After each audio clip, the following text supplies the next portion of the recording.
Hello, welcome to Easy Way to Commerce. Today we will discuss theory of class 11th accounts. So in 11th accounts there are 4-5 theory chapters, and as if you will understand those chapters then only you will be able to understand further chapters. अगर ये theory chapters को ध्यान से नहीं समझा तो आगे की accounts के numerical करने में भी बहुत problem आएगी. And today's chapter is basic terms. Accounts में बहुत सारे बेसिक टर्म्स होते हैं, न्यू टर्म्स होते हैं, और वन बाय वन सारे टर्म्स को we will discuss. Now the first term is business entity. So entity, it can be any person और any institution that has individual existence. कोई भी ऐसा पर्सन, कोई भी ऐसा इंस्टीट्यूशन जिसकी अपनी एक एग्जिस्टेंस है, वो एंटिटी होता है. अब एंटिटी में कोई भी इंस्टीट्यूशन हो सकता है, कोई भी कंपनी हो सकती है, बिजनेस फर्म हो सकती है, गवर्नमेंट भी एक एंटिटी होती है, state government is an entity, central government is an entity, सब अलग अलग एंटिटीज़ होती हैं.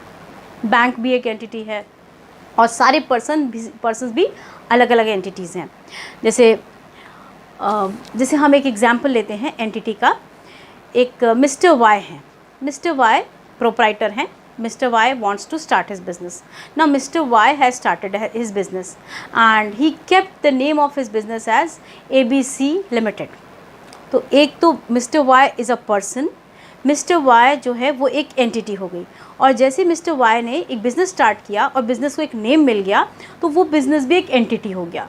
तो Mr. Y और उनका बिज़नेस दो डिफरेंट एंटिटीज़ हो गए. सो इंस्टीट्यूशन भी एंटिटी है और वो पर्सन Mr. Y भी एंटिटी है. Clear? Now business entity means business enterprise. So जितने भी बिजनेस इंस्टीट्यूशन है, बिजनेस ऑर्गेनाइजेशन हैं, सारे बिजनेस एंटिटीज़ बोलते हैं उनको. नाउ एग्जाम्पल ले लेते हैं. जैसे बिग बाज़ार है, बिग बाज़ार है, स्पेंसर्स है, Reliance industry, Telco, ITC limited, like this many other business are there and all these are known as business entities. So next term is business transaction. Business transaction means any transaction in which two or more entities are involved. जिसमें भी ऐसा कोई भी transaction जिसमें two or more entities involved हैं, and that transaction is a financial transaction. वो कैसा transaction होगा? Financial transaction means उसको हम monetary terms में express कर सकते हैं, और वो ट्रांजैक्शन हमारे बिजनेस के एसेट्स, कैपिटल या लाइबिलिटीज़ को अफेक्ट करेगा. या तो एसेट्स, लाइबिलिटीज़, कैपिटल में कोई इंक्रीज होगा या कोई डिक्रीज होगा. So let's see the definition. Business transaction means financial transaction in which two or more entities or parties are involve and it is expressed in terms of money. It affects financial position. So financial position means position of assets and liabilities. वो कोई भी transaction जो हमारे business के financial position को, assets, liabilities के position को affect करता है, इंक्रीज या डिक्रीज करता है, that is a business transaction. अब एक अकाउंटिंग इक्वेशन है, और ये अकाउंटिंग इक्वेशन पूरे अकाउंट्स में केवल एक ही अकाउंटिंग इक्वेशन है. That accounting equation is assets equals to capital plus liabilities. तो जो बिजनेस ट्रांजैक्शन है वो इस अकाउंटिंग इक्वेशन के कंपोनेंट्स को इफ़ेक्ट करता है, और ऐसे अफेक्ट करता है या तो इनमें से कोई डिक्रीज़ होगा या कोई इंक्रीज़ होगा, कोई भी तीनों कंपोनेंट्स में से, और हमारा अकाउंटिंग इक्वेशन हमेशा बैलेंस रहेगा. Means assets will always be equal to capital plus liabilities. And see business transaction has some very peculiar features. First one is it is concern with money and money's worth. Business transaction में या तो कहीं money involve होगा या monetary worth का transaction होगा. एक direct money receiving या गिविंग नहीं होगी. उस जो ट्रांजैक्शन है उसकी वैल्यू हम मॉनेटरी टर्म्स में कैलकुलेट कर सकते हैं. Second, it brings the change in accounting equation. अभी मैंने एक्सप्लेन किया, जो भी बिजनेस ट्रांजैक्शन है वो अकाउंटिंग इक्वेशन को तो अफेक्ट करेगा ही करेगा. मीन्स इस पे अफेक्ट डालेगा. ठीक है, assets equal to capital plus liability. Third, affects financial position. Same, financial position is the position of assets, liability. और देखो अकाउंटिंग इक्वेशन में एसेट्स, लायबिलिटीज ही होते हैं. लायबिलिटीज मीन्स ये आउटसाइडर्स लायबिलिटी, और capital liability of business towards owner होती है. तो ये दोनों ही अफेक्ट करती है business transaction. Next, business transaction can be both cash transaction और it can be credit transaction. देखो बिजनेस ट्रांजैक्शन जैसे money invested by proprietor in his business, it is a business transaction. Then purchase of goods, business ने कोई goods purchase किए, वो भी monetary transaction है and it is a business transaction. अब goods का purchase दो type से हो सकता है, means business is purchasing goods and giving cash, that is a cash transaction, but it is also a business transaction. But if business purchases goods and is not giving cash immediately, उस transaction को credit transaction बोलते हैं, और credit transaction भी business transaction होता है, क्योंकि उसमें ऑन द स्पॉट तो कैश ट्रांजैक्शन, कैश नहीं रिसीव हुआ, but what happened, the purchaser has promise to pay in future, तो वो भी एक बिजनेस ट्रांजैक्शन, बिकॉज हम उसमें बता सकते हैं कि इस ट्रांजैक्शन में कितनी वैल्यू है, इसकी क्या मॉनेटरी वैल्यू है जो कि बाद में पे हो जाएगी. So purchase of goods, sale of goods, payment of expenses, receiving incomes, payment of expenses like salary, payment of rent, payment of wages, payment of postal expenses, then electricity bill.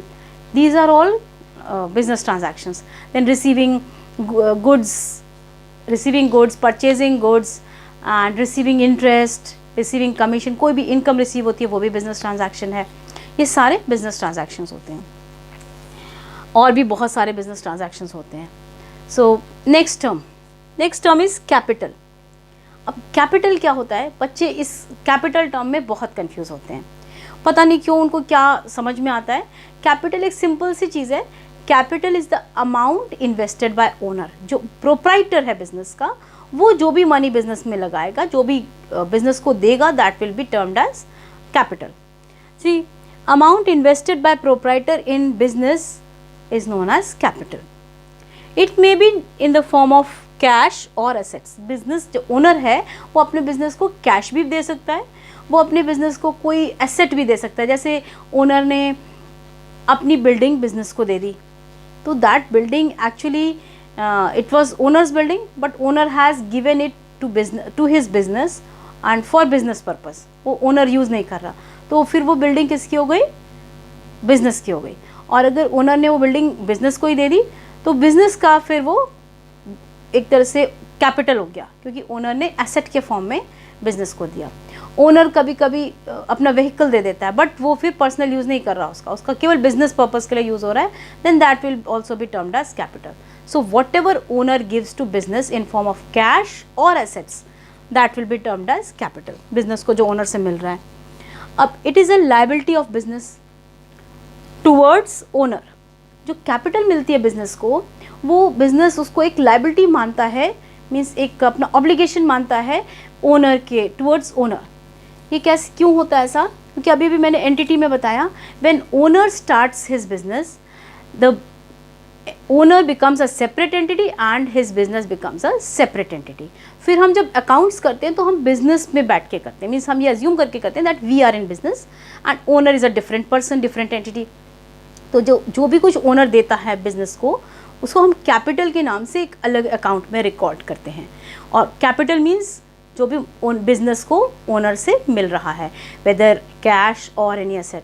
सो अब business कैसे उसको treat करता है, business ये मानता है कि owner it is the liability of the business towards owner, the obligation of business towards owner. Business ने ओनर से ये सब लिया है, and at the end of the business, or when the business will close, then this amount is to be returned to owner. So what is capital? It is the liability of business or the obligation of business towards whom? Towards owner. It is also known as owner's equity. इसको owners, इसका और भी कई names हैं capital के. Owner's equity भी कहते हैं, proprietors fund भी कहते हैं, और capital को ही net worth भी कहते हैं.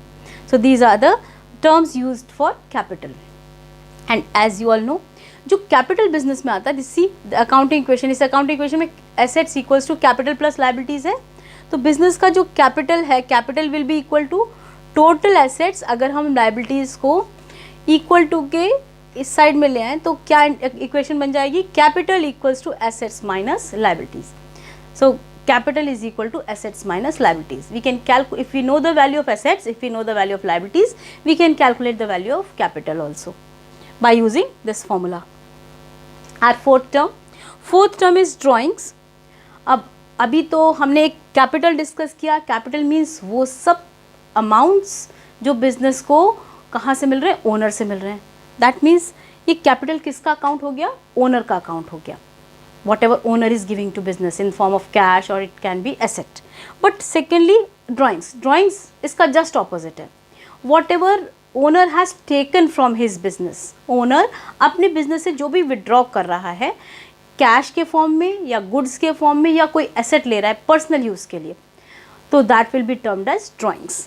Now see drawings, the amount withdrawn by proprietor for his business for personal use, business से अपने बिजनेस से ही पर्सनल यूज़ के लिए ले रहा है, then that will be termed as drawings, and drawing can be in the form of cash or goods or any asset. So if owner takes any cash, any goods or any asset from his own business, वो भी हम record करते हैं, उसको भी एक transaction मानते हैं। Why? Because we are treating owner as a separate person. जैसे बिजनेस स्टार्ट हो गया तो ओनर को एक, ओनर का ही बिजनेस है, ओनर को ही प्रॉफिट मिलेगा, ओनर ही सारा रिस्क बेयर कर रहा है, then also we treat owner as a separate person, और ओनर से जो भी रिसीव करेगा business it will be kept in a separate account like capital, and whatever business is giving back to owner it will be recorded in a separate account known as drawings. तो ये owner के ही दोनों accounts हैं, capital भी owner का account है और drawings भी ओनर का अकाउंट है। Clear? Now pause video and note down these important definitions so that you can refer it afterwards. The fifth term is assets.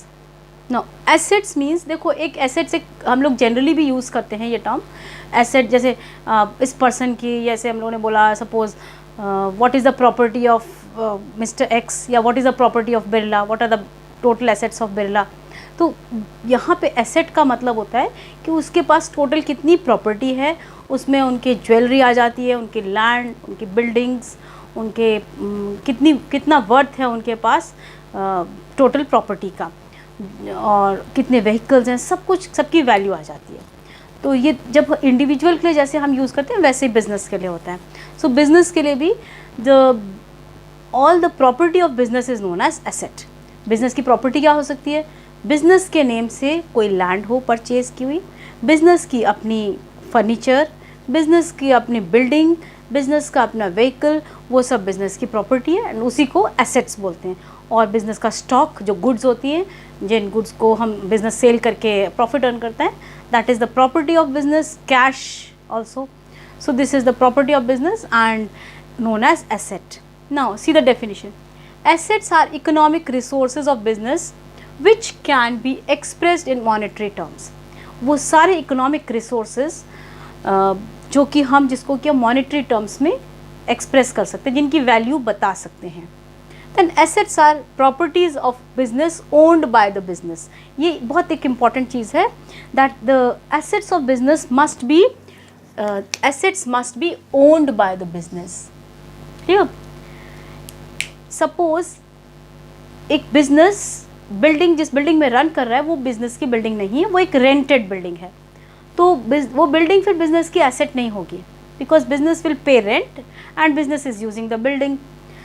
But if the building is purchased by business in the name of business, then it will be termed as the asset of business.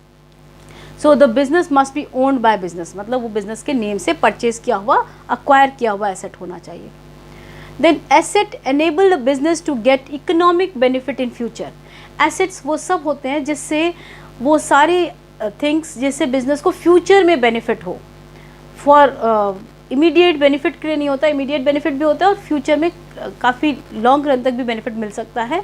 सो कोई भी ऐसा property जिससे business को future में benefit मिले, that is termed as asset. See I have written few examples of asset like land is an asset for business, building, machinery, furniture, stock means the value of goods unsold, जो unsold goods बच जाती हैं year के and पे, वो भी business का asset है because those goods are sold in next year. Debtors भी एसेट होते हैं। डेटर्स वो पर्सन्स, वो पार्टीज़, वो एंटिटीज़ होती हैं जिनको बिजनेस ने गुड्स सेल की थी, क्रेडिट पे सेल की थी और मनी अभी नहीं मिला, तो उनसे कभी भी बिजनेस को मनी रिसीव हो सकता है। तो वो सारे पार्टीज़, वो सारे डेटर्स बिजनेस के लिए एसेट हैं because business can receive money at any time from debtors. Then cash भी एसेट है। Goodwill is also an asset. अब व्हाट इज़ गुडविल? गुडविल एक बिजनेस की रेपुटेशन होती है, name and fame of business, good name of business. और goodwill is an asset which is intangible. ये हम देख नहीं सकते इस एसेट को, but we can feel the presence of this asset.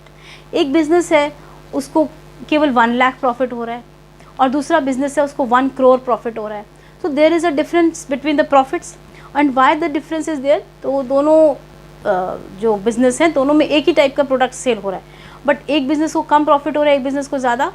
Because the business which is earning less profit उसकी goodwill कम है. गुडविल कम मीन्स उसका नेम एंड फेम कम है, तभी उसके कस्टमर्स कम हैं और उसकी सेल कम है और उसका गुडविल भी लो है. सो गुडविल का इफेक्ट डायरेक्टली प्रॉफिट पे पड़ता है. So if profits are increasing that mean goodwill is high. और जिस बिजनेस का प्रॉफिट ज़्यादा है उसका गुडविल भी हाई है, बिकॉज उसकी name fame is high, number of customers is also more, that business is selling more goods, earning more profits.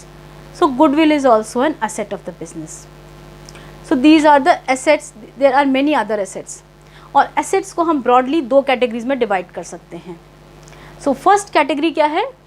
Non-current assets. और दूसरा category है current assets. Non-current assets means जो long term के लिए business में assets रहेंगे, means 1 year से ज़्यादा के लिए जो business में assets रहेंगे वो non-current assets हैं.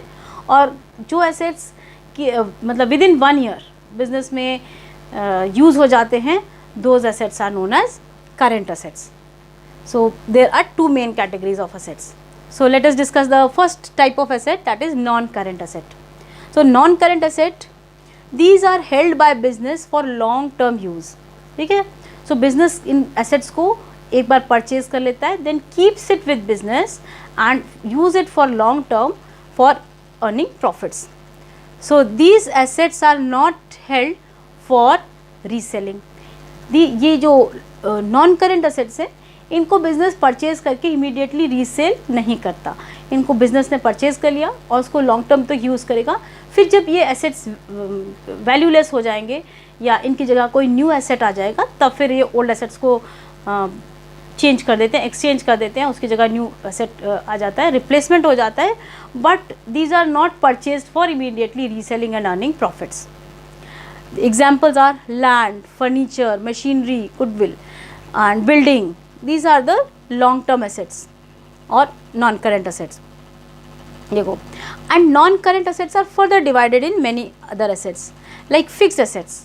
लॉन्ग टर्म एसेट्स का एक एग्जाम्पल है, एक टाइप है fixed assets. Fixed assets means same are held by business for long term. जो ज़्यादा टाइम के लिए बिजनेस के पास रहेंगे तो are known as fixed assets. अब फिक्स्ड एसेट्स भी देखो कैटेगराइज होते हैं 2 टाइप के एसेट्स में, intangible asset and tangible fixed assets. Tangible fixed assets and intangible fixed assets. Tangible means वो सारे फिक्स्ड एसेट्स, वो सारे लॉन्ग टर्म एसेट्स जिनको विच कैन बी सीन और touched. We can see them और we can touch them, which have physical existence. So वो सारे assets which can be seen or touched are known as tangible assets. And the examples are again land, furniture, vehicles, machinery are tangible assets. And intangible assets means those assets which have their value, monetary value, but we cannot see them or we cannot touch them. So those assets, they don't have any physical appearance or existence. Example is goodwill. Goodwill business का एक बहुत important, बहुत permanent asset होता है, और without goodwill business we can not run any business, we can not earn profit. So goodwill is most permanent asset of the business, but it is intangible. We can not see it, we can not touch it, we can feel the presence of goodwill in business. Patents, what is patents? Patents भी एक intangible asset है. Patent is the right of a business to produce medicine and sell medicine.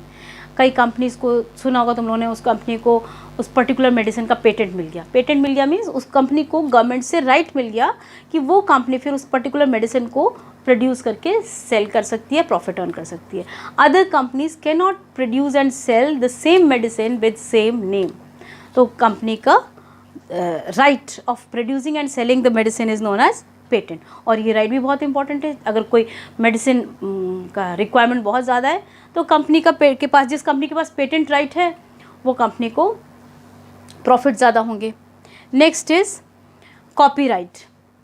Copyright means जैसे books लिखते हैं authors, अब authors के पास इतने assets और रिसोर्सेज नहीं होते कि वो उसको खुद ही पब्लिश करके सेल करें, तो देर आर पब्लिशिंग हाउसेस ऐसे और बिजनेस एंटरप्राइजेस होते हैं जो ऑथर्स को कांटेक्ट करते हैं और उनसे बुक ले करके they publish the book and they sell the book, they advertise the book, sell the book, और अगर उससे प्रॉफिट होता है तो पब्लिशिंग कंपनी को मिलता है। तो ऑथर भी तो कुछ उससे पार्ट लेगा पब्लिशिंग कंपनी से जो उसको प्रॉफिट अर्न कर रही है, जो कंपनी ऑथर की बुक को पब्लिश करके प्रॉफिट अर्न करती है। So right given by author to the publishing company is known as copyright. वो ऑथर किसी एक कंपनी को ही राइट देता है, सारी कंपनीज को राइट नहीं देता। अब तुम लोग अपनी बुक्स चेक करना, उसके ऊपर देखना उसके फर्स्ट या सेकंड पेज पे कॉपीराइट और किसको कॉपीराइट मिला हुआ है वो लिखा होता है। तो copyright is with this company, जो कंपनी पब्लिशिंग कंपनी है बुक पे लिखा होता है उसी के पास उस ऑथर ने कॉपीराइट दे रखा होता है। एंड कॉपीराइट का एक सिंबल होता है, कॉपीराइट का सिंबल होता है C in circle like this is the symbol of copyright. So copyright is also an asset. Then it is an intangible asset. Then trademark. Trademark, you all know, the logo or the mark with which we identify the brand or company कि किस company का ये product है, तो वो mark और logo जो है that is known as trademark.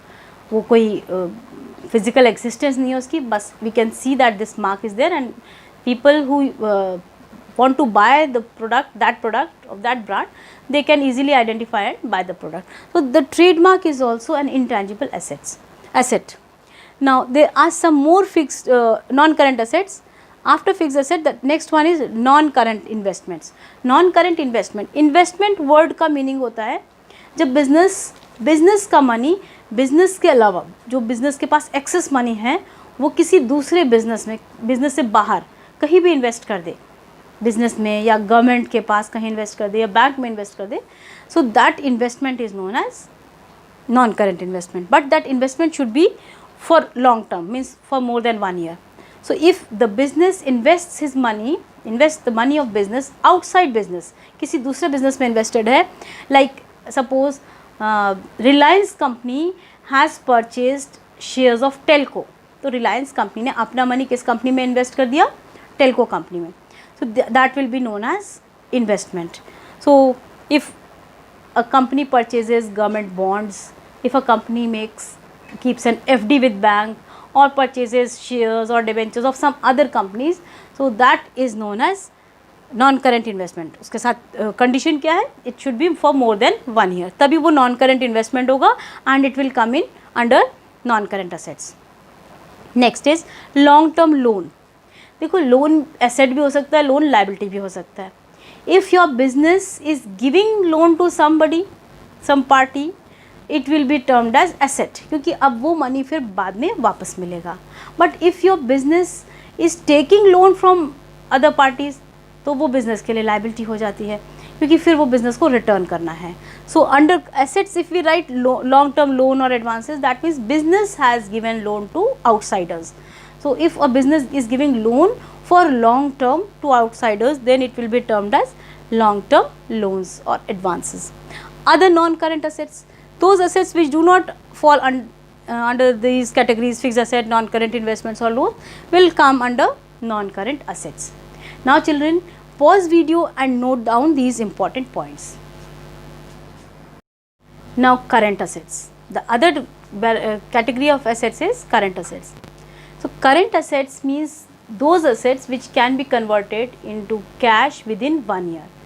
जो नॉन करेंट असेट्स होते हैं उनको हम ना तो रीसेल करते हैं और ना ही जल्दी से उनको कैश पे कन्वर्ट करते हैं, but current assets are converted within 1 year into cash. So assets which can be converted in cash within 1 year, generally these are converted in cash within 1 year. A current investment, see examples are, first type of current asset is current investment. Current investment means business has invested money outside business, just like कभी non current investment जैसे हम लोगों ने discuss किया, same way, but the investment is for less than 1 year. अगर investment 1 year or less than 1 year duration का है, then it will be termed as current investment and it will come under current asset. And why it is an asset? Because right now business has invested money, but business will get back the money within 1 year. तो जब जिस चीज़ से भी money वापस मिल रहा है, that means it is an asset. Second, inventory. Inventory means stock. Inventory means stock. अब stock भी कई तरह का हो सकता है. देखो, business में at the end of the year what happens, काफ़ी सारी goods at the end of the year means 31 मार्च को जब अकाउंट बुक्स क्लोज करते हैं, केवल बुक्स क्लोज होती हैं, बिजनेस तो कंटिन्यूड रहता है, नेक्स्ट ईयर भी 1 अप्रैल से फिर परचेज से स्टार्ट हो जाता है. तो ओल्ड बुक्स क्लोज हो जाती हैं 31 मार्च को, और फिर 1 अप्रैल से फिर से न्यू बुक स्टार्ट हो जाती हैं. तो जो भी स्टॉक मीन्स वो सारे आइटम्स जिनको कि सेल करना था पर वो नहीं सेल हो pi by the end of the year 31 मार्च, तो उनका क्या होगा, वो सब फिर नेक्स्ट ईयर सेल होते हैं, तो उसको इन्वेंट्री कहते हैं. अब सेल करने के लिए कौन कौन से गुड्स बच सकते हैं? It can B the stock of finished goods also, जो भी फिनिश्ड गुड्स हैं वो रह गए, बच गए. It can B stock of raw material also, जो गुड्स अंडर प्रोसेस थे उसका रॉ मटेरियल था वो भी अगर बच गया at the end of the year, तो that will be the stock of raw materials.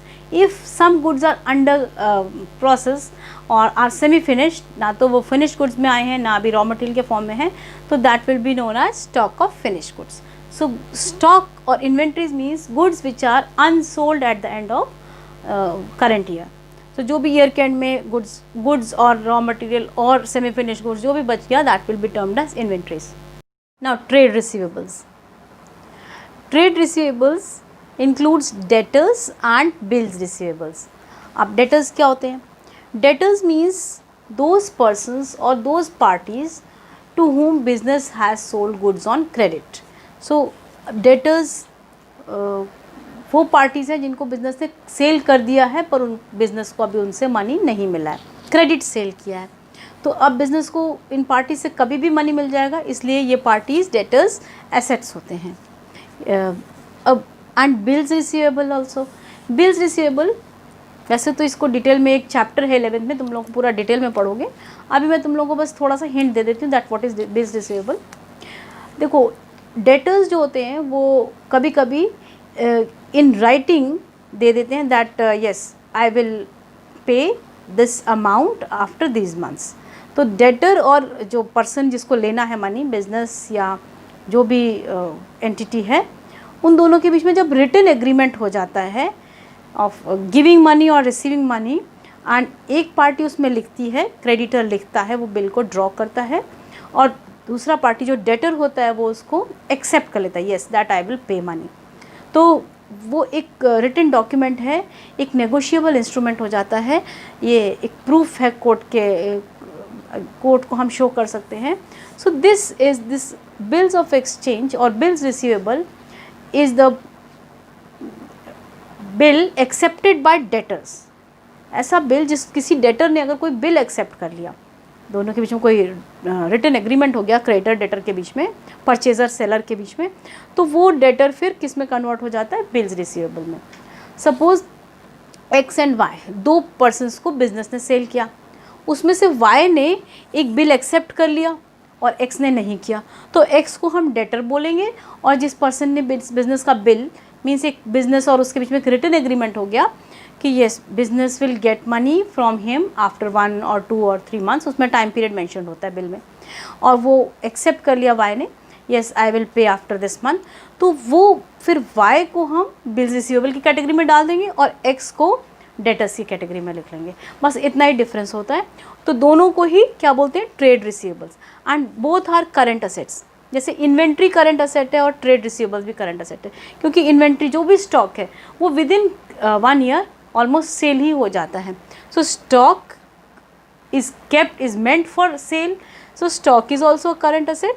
And as debtors भी कितने दिन तक मनी नहीं देंगे, वो 15 days 1 month, और अगर लेट भी देते हैं तो कुछ दिन बाद दे देंगे मनी. सो वो भी किस में आते हैं? करंट असेट के अंडर आते हैं, and are known as debtors bills receivable, both are known as trade receivables. Next is cash and cash equivalents.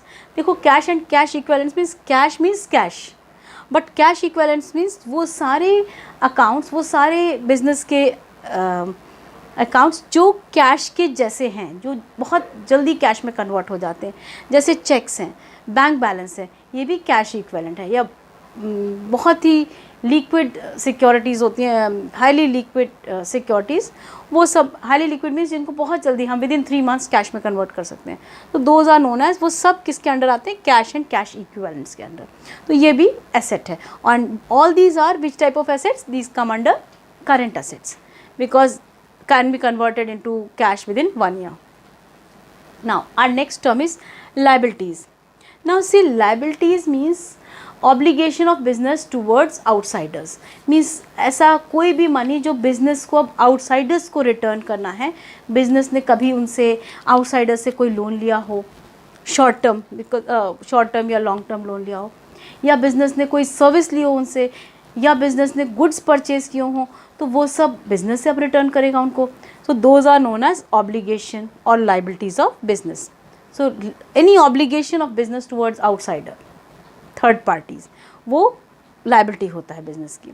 And it is the amount payable by business. Now business has to pay amount to some other parties.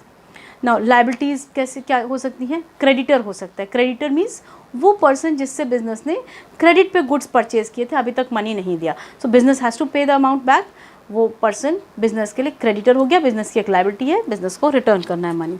Business ने bank loan लिया, so bank loan business को loan return करना है, तो bank loan is a liability for business because bank has to return money to bank. So liabilities are also of 2 types, non current liability and current liability. Non current liability means जो after 1 year repay करना है money, and current liabilities money, current liability means that amount which the business has to return within 1 year.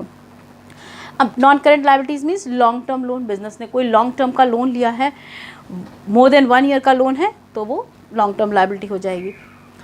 Then debentures, debentures भी एक kind of loan ही होता है जो business public से लेता है। जैसे शेयर्स इशू करके मनी कलेक्ट करता है बिजनेस, कंपनी, वैसे कंपनी लोन के फॉर्म में पब्लिक से डिबेंचर इशू करके मनी कलेक्ट करती है, और उसका फीचर होता है लोन का that it has to be return, और जब तक रिटर्न नहीं हुआ तो इंटरेस्ट पे होगा, तो उसको डिबेंचर कहते हैं। And that is also long term liability. Now I would like you to note these points, pause video, note these points, and then we will discuss other terms. Now current liabilities includes creditors, bills payable, bank overdraft, short term loan. Creditors means the parties from whom the business has purchased goods on credit and now business will pay back the amount to that party. So वो party business के लिए creditor हो गई। और अगर किसी creditor, उन्हीं में से कोई क्रेडिटर अगर बिल राइट करता है, बिजनेस उसका बिल एक्सेप्ट कर लेता है, तो वो पार्टी फिर क्रेडिटर नहीं बोली जाएगी, that party will come under bills payable. So bills payable और क्रेडिटर दोनों ऑलमोस्ट सेम होते हैं, बस नेम उनका चेंज हो जाता है, और क्योंकि उन्होंने उनमें से एक पार्टी बिल एक्सेप्ट करी, एक पार्टी बिल एक्सेप्ट उसका नहीं हुआ, so that party is known as creditor, and the party whose bills is accepted, that party will be known as bills payable. Now bank overdraft होती है, business का एक current account होता है। Business कभी कभी जब उसको अमाउंट विड्रॉ करना है और बिजनेस के पास बैंक बैलेंस नहीं है, तो बिजनेस ज़्यादा अमाउंट में विड्रॉ कर सकता है, जितना बैलेंस है उससे ज़्यादा नेगेटिव अमाउंट आ जाता है बैंक का। तो business when business is over drawing the money, it is known as overdraft, और ये बहुत टाइम पीरियड के लिए नहीं कर सकता बिजनेस को ये रिटर्न करना ही है बैंक को, so it is also a liability. Short term loan, if business is giving some loan to business has taken, sorry, not given, business has taken a loan from some party for a short term, one or next is bank overdraft. Bank overdraft means